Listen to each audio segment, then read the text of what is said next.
మనం చూస్తుంటే ఎస్తేరు ఒక మంచి భక్తి గల స్త్రీగాను, మంచి సాక్ష్యం పొందిన స్త్రీగాను కనపడుతుంది. ఎందుకంటే తన స్వజనులైనటువంటి యూదులందరూ కూడా నశించిపోయే టైంలో 4వ అధ్యాయము ఎస్తేరు గ్రంథము 16వ వచనంలో అంటదామనా, ఆమంటది, నేను నశించుతాను, మీరు మన యొక్క స్వజనులు కూడా మీరు అందరూ కూడా మీరు ఉపవాసం ఉండండి.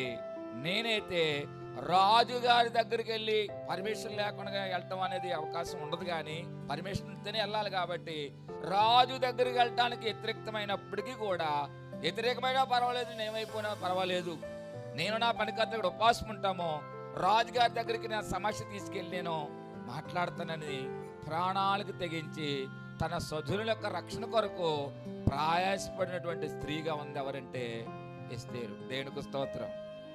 ఒక మంచి సాక్ష్యాన్ని, ఒక ధైర్యంగా సమస్యను ఎదుర్కొన్నటువంటి ఒక మంచి స్త్రీగా ఉంది ఎవరంటే ఎస్తేరు.